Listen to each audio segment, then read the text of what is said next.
Central 3. Sorte de Zósimo, pelo meu cronômetro é o fim da Copa. Vamos todo mundo festejar no Brasil no final da Copa do Mundo. Termina o jogo. Brasil bicampeão do mundo.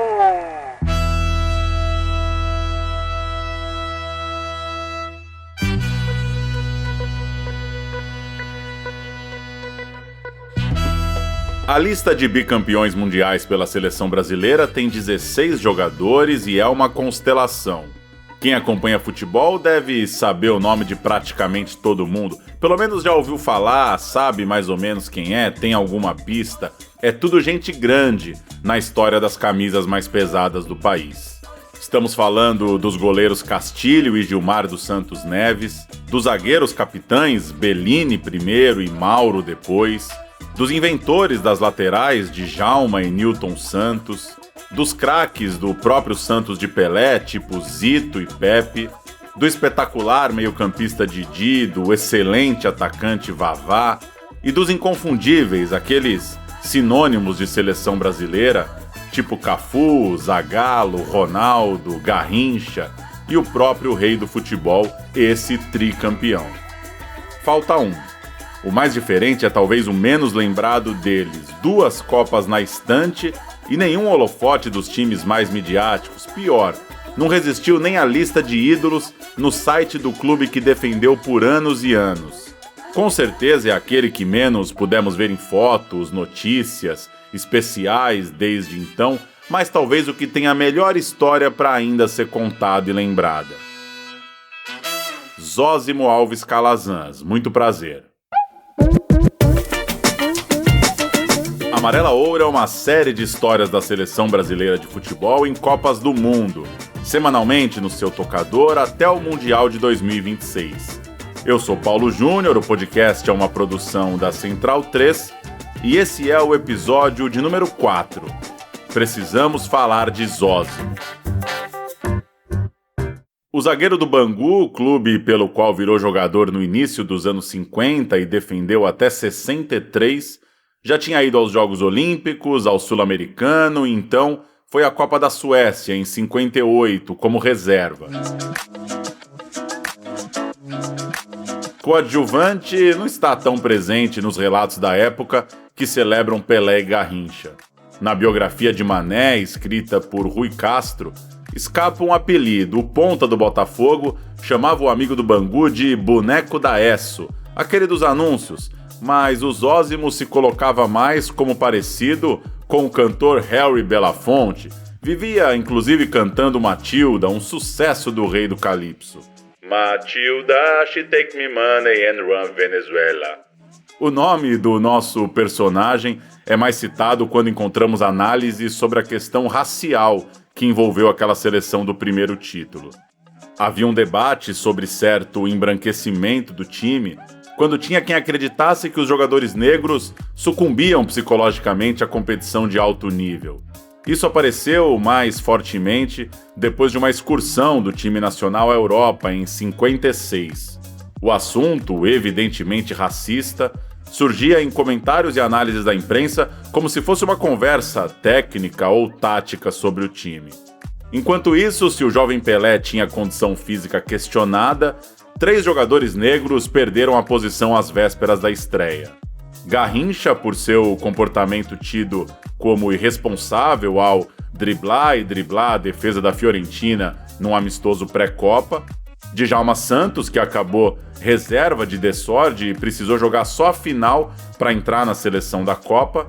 E Zósimo, que viu o Orlando estrear na seleção em maio e já virá titular do time na Copa, em junho. Ainda assim, fora de campo, Zósimo tinha uma habilidade única no elenco. Era o jogador na Suécia que sabia falar inglês. Passa uma impressão de erudição, mas quando você escuta ele falando em português, você desfaz essa erudição toda, né? Quando ele tem aquele depoimento, aquela entrevista, ele parece um cara extremamente simples, né, falando. Mas ele realmente tinha estudado inglês, E isso aparece em determinados momentos nos jornais. Esse é o jornalista e historiador Carlos Molinari, referência quando se fala da memória do Bangu Atlético Clube. Quando o Bangu vai a Nova York, participar dos campeonatos de Nova York em 60, em 61, tem um momento que eles estão treinando no Central Park. Eles vão para lá jogar bola no Central Park, porque não estava liberado o estádio e tal, e vem a polícia em cima deles, porque eles não podiam jogar naquela grama e tal, e quem tem que negociar com a polícia é o Zósimo, que é o único do elenco ali todo que falava inglês, na verdade, né? Nenhum outro jogador, ninguém da comissão técnica, nem treinador, ninguém. Quem teve que arranhar o inglês ali foi o Zósimo. É nos Estados Unidos, aliás, que Zósimo é peça central desse Bangu que se proclama campeão do mundo. O time da Zona Oeste foi a Nova York como representante brasileiro e ganhou o torneio internacional de 1960 com 5 vitórias e 1 empate em 6 jogos contra times europeus. Pegou, por exemplo, a Sampdoria da Itália e o Sporting de Portugal. O primeiro time brasileiro a vencer uma competição na terra do tio Sam foi o Bangu. Pode acreditar, está na capa do New York Times. Uma das primeiras iniciativas foi a organização do primeiro torneio internacional de Nova York. O Brasil seria representado pelo Bangu de Ademir da Guia. Bangu in striped shirts rose early. E ele é tricampeão mundial seguido. Ele é campeão de 58, ele é campeão de 60 em Nova York com o Bangu e é campeão de 62. Com moral no futebol carioca, credenciado pelos títulos banguenses no estrangeiro, o Zósimo despontava como possível titular para a Copa do Mundo de 62. Bellini virou reserva, Orlando foi jogar no Boca Juniors e, portanto, se afastou da seleção, e o Zósimo, que recusou propostas em série para sair do Bangu e também não se sentia atraído por jogar fora do Brasil, ganhou a vaga. Falaram em Calvé, do Santos, em Jurandir, do São Paulo, mas deu Zósimo. E se alguém ainda pode ter alguma dúvida de seu nível, um zagueiro do Bangu convocado à seleção por 2 Copas e titular de um time que já era campeão do mundo, a Revista dos Esportes, em 59, perguntou para alguns atacantes quem era o melhor zagueiro que eles estavam encontrando pela frente. Pelé respondeu: Zósimo. Na Copa jogou bem. A seleção defendeu o título e a novidade do time correspondeu. Anselmo Domingos, na Revista dos Esportes, montou uma seleção da Copa num 4-2-4 para acolher Zósimo na linha de defesa. Era tido como elegante, leal, ótimo marcador e campeão do mundo, de novo. Na estreia, aliás, chegou a sofrer um pênalti, claro, não marcado pelo juiz, partiu para a área do México, quando o jogo ainda estava difícil, 0-0. 0 para o Brasil, 0 para o México. Adianta-se Nilton Santos, dá para Didi. Enganou bem a Del Águila. Retarda-se até a subintermediária. Vai avançando, concatena com Zósimo, que vai à frente. Vai correndo o quarto zagueiro brasileiro. Já está pela intermediária, adversário largou para Pelé, voltou para Zósimo, livre, atenção. Vai marcar, é agarrado, empurrado, cai, nada marca o juiz. Zósimo na pequena área mexicana. Derrubado e volta o México ao contragolpe. Os campeonatos regionais do início dos anos 60 eram o melhor lugar do mundo, né? Lá estavam os nomes mais valiosos do futebol em todo o planeta. E o Bangu fez boa campanha, estava bem no Carioca de 62, mas perdeu força na reta final e em 3 derrotas seguidas, América, Fluminense e Flamengo, viu o Botafogo ser campeão, com o Garrincha acabando com o jogo, fazendo a última grande partida de sua vida. Mas em 63 as coisas pareciam diferentes. Na reta final da temporada, faltando 4 das 24 rodadas, o time de Moça Bonita, de Zósimo, era líder, 35 pontos à frente de Flamengo, de Fluminense, de Botafogo. Era uma distância favorável, uma sequência que seria difícil exatamente nos clássicos, mas que o Bangu tinha condição de bater campeão. Acontece que primeiro veio uma derrota para o Flamengo, depois um empate sofrido contra o América. O Bangu vencia por 2-0, cedeu a igualdade frustrante perto do fim. A margem derreteu. Aí chega a partida que muda toda a nossa história até aqui. Bangu e Fluminense, 8 de dezembro de 1963, Maracanã. Só a vitória interessava para o alvirrubro seguir com chance real de título. O Bangu faz 1-0 no primeiro tempo com Bianchini, mas o tricolor responde com sua melhor atuação naquele ano. Virou ainda antes do intervalo, com Evaldo e Odair. Na volta, o Bangu começou bem, foi para cima, acertou o travessão de Castilho, mas aos 7 minutos do segundo tempo a gente tem o lance da grande discórdia. Cruzamento na área do Bangu e Zósimo, sem maiores explicações, segura a bola com as duas mãos. Pênalti, na cara do Armando Marques. Pior é que o Carlos Alberto ainda bateu para fora e o Fluminense foi ganhar de 3-1, mas com outro gol de Odair já na reta final do jogo. Pouco importa. Zósimo, o craque do time, acabou condenado por aquele revés que custaria o caneco. Ele diz que escutou um apito e tal. O pênalti nem foi convertido. O pênalti foi batido e foi desperdiçado, mas o Fluminense ganhou aquele jogo de 3-1 e tirou as chances do Bangu em 63. E aí a diretoria já era do pai do Castor, não era mais o Buscácio, Maurício César Buscácio, era o Eusébio de Andrade, o Castor de Andrade. Decidem afastar ele e o Roberto Pinto.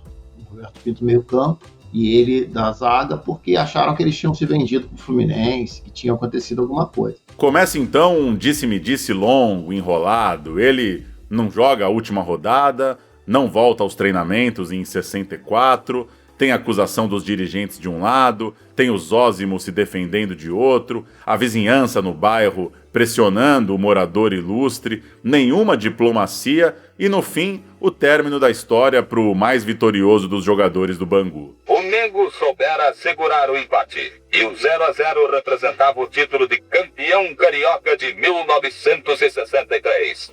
Com o último apito do juiz, dentro e fora do campo, o Maracanã explodia de vibração.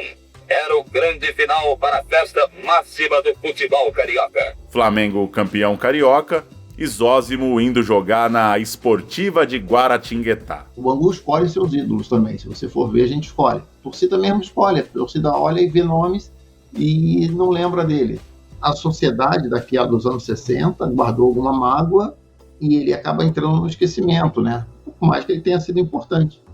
Ele ficou eclipsado mesmo. 400 e tantos jogos pelo clube em mais de uma década e eclipsado por uma mão na bola, um pênalti, que nem entrou.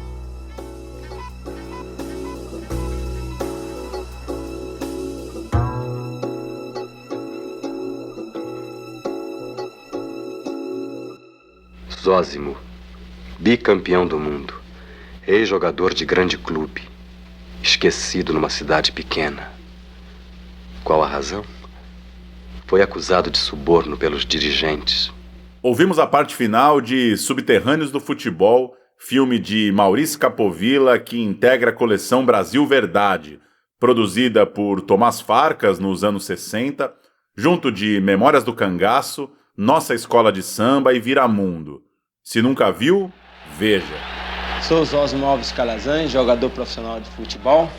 Joguei muito tempo no Bangu Atlético Clube, onde tive a felicidade de ser convocado para a seleção brasileira, na qual me tornei bicampeão mundial e mantendo esperança em voltar a ser convocado para o Trimundial na Inglaterra. Zósimo é o personagem que fecha o documentário, um média-metragem que pretende mostrar as entranhas do jogo, a realidade da vida dos boleiros. E é ali então que a gente vê um jovem querendo se tornar jogador, um craque lidando com as dificuldades da carreira e um já mais veterano, no caso o Zósimo, já aos 31 anos, tentando prolongar seu auge.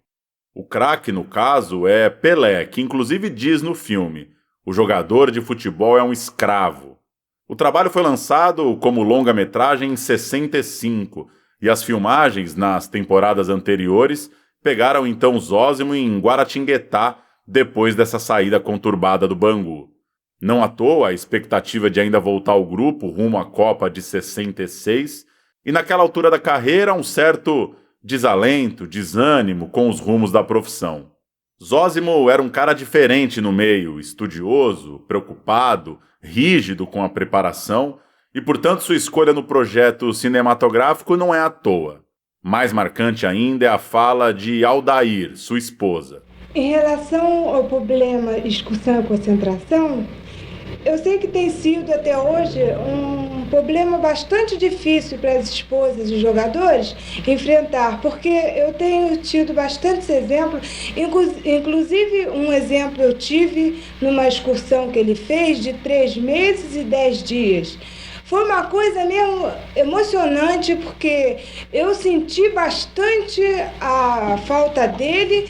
Inclusive, eu tive um traumatismo de nervos que até hoje veio abalar minha saúde. Eu me sinto hoje que não sou mais aquela que tinha aqueles nervos fortes. Eu estou completamente exausta. Meus nervos estão cansados de tanta emoção, de tanta espera assim, sobre as viagens demoradas, e eu sinto bastante traumatismo. E assim, quando eu me encontro só, que ele está na concentração, na excursão, isso eu não posso deixar de relatar, que é uma angústia tremenda. Eu sinto uma dificuldade em viver sozinha, assim, esses tempos em que ele se encontra fora, porque é mesmo uma saudade tremenda que eu sinto. É uma coisa que eu não acostumo e creio que não acostumarei nunca com esse problema de excursão e de concentração.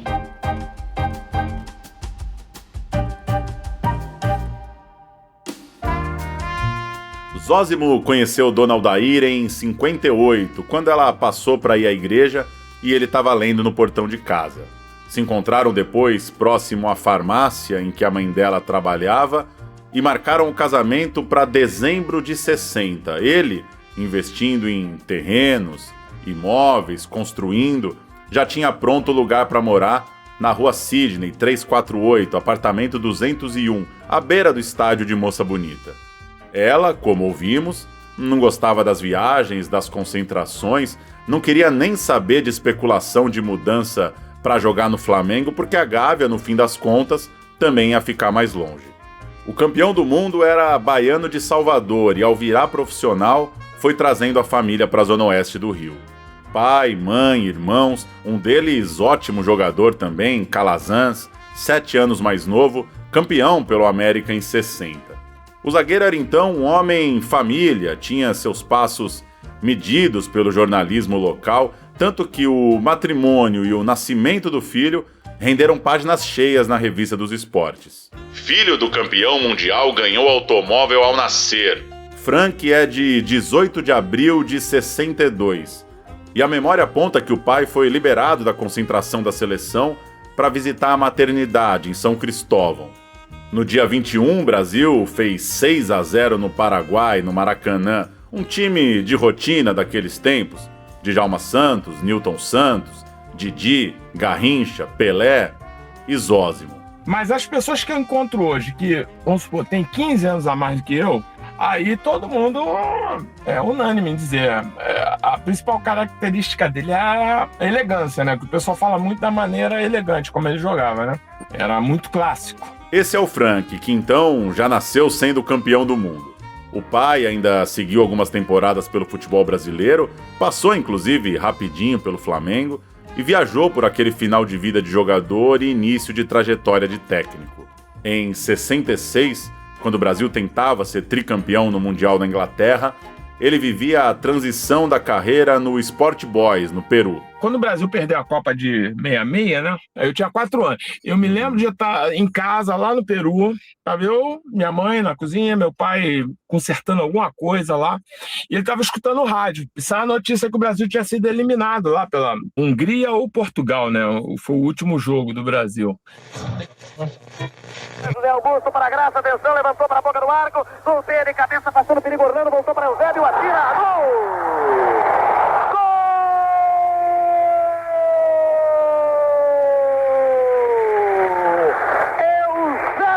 Para Portugal, sepultando as últimas esperanças brasileiras.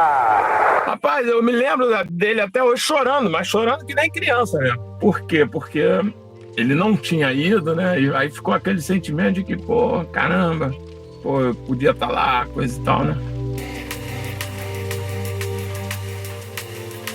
Vidrado em futebol e animadíssimo em estudar, Frank relata que viu o pai trabalhando na prancheta tática dentro de casa, lendo livros sobre o jogo, bastante engajado com a nova carreira. Então, entregar um jogo, isso não faz nenhum sentido para o filho mais velho. Mas aí eu fiquei sabendo que houve acusação dos dirigentes do Bangu de que ele tinha se vendido, ele mais um e outro lá, né?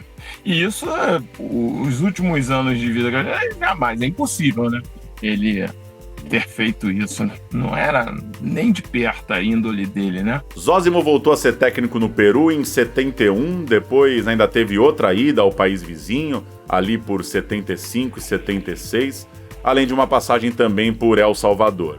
Chegou a ser técnico do Bangu rapidamente, em 73, foi ali meio tampão por pouquíssimos jogos, e seguia buscando mercado, consolidação na carreira por aí, completando já uma década como treinador.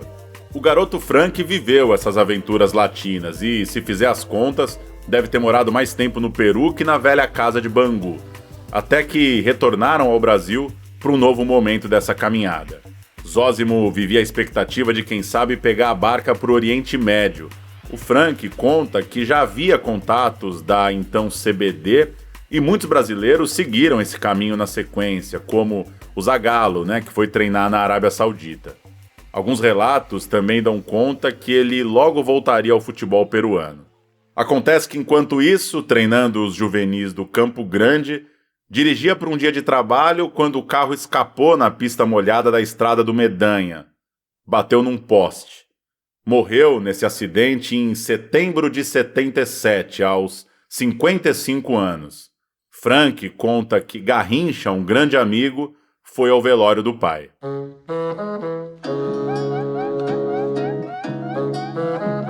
Ele é um cara que jogava com classe, um cara magro, esguio, alto, bem posicionado, uma preparação física excelente. E não é fácil, não é fácil hoje ganhar uma Copa, não era fácil em 62 ganhar uma Copa. E você precisou de jogadores assim, você tem que ter aqueles caras que são os carregadores de piano, não é só o ataque, não é só o Vavá, não é só o Garrincha. Você tinha que estar a contenção lá atrás. E acho que você sair do Bangu e você ser titular da seleção brasileira, ser titular de uma seleção campeã, ninguém mais conseguiu isso. E acho que é sorte do Bangu ter tido um jogador assim. Zósimo é um símbolo de um clube que hoje nem consta na lista de ídolos na página da internet, ainda que tenha aparecido, final e recentemente, com uma foto num letreiro instalado na Praça da Fé, em Bangu.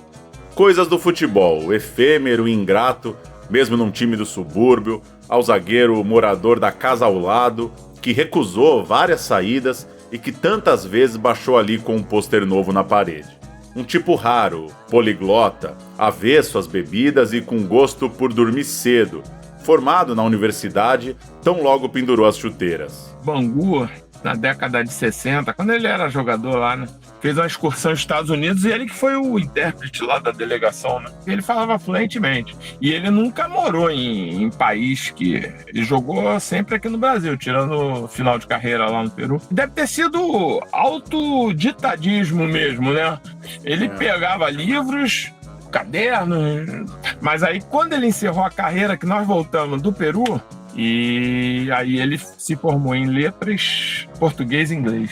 Um personagem marcante do documentário brasileiro, figura fundamental para a tese defendida por gente importante pensando o cinema, a política e a sociedade de um Brasil dos anos 60. Eu apareço lá pequenininho falando lá numa parte do filme, né? Na cozinha, eles estão em pé na cozinha e passa, era eu ali, né? E um baiano de Salvador, filho de Dona Filipa, de seu Hermenegildo, pai de 2 filhos, um trabalhador do futebol, sua maior paixão.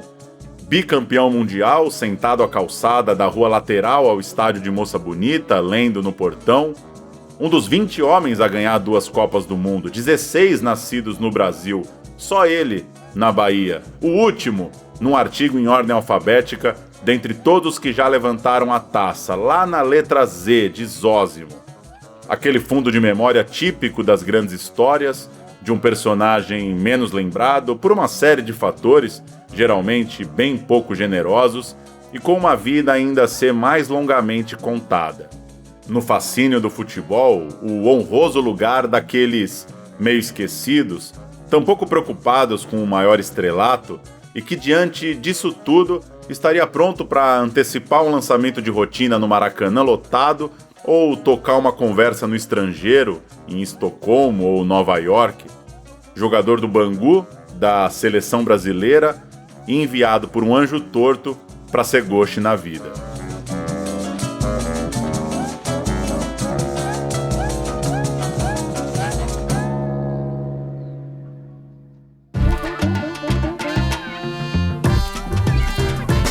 Esse episódio entrevistou o jornalista e historiador Carlos Molinari e o filho de Zósimo, Frank Calazans.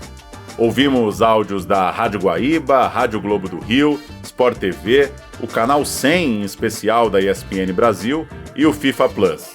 Eu, Paulo Júnior, cuidei da pesquisa e roteiro desse episódio e Amarela Ouro, Histórias da Seleção em Copas do Mundo, ainda conta com Luan Alencar na edição, Mari Vantini e Thiago Rabelo na produção de entrevistas, Caio Belandi também tocando as pesquisas e roteiros, Lyndon Johnson na direção de arte e Cirilo Dias nas redes sociais.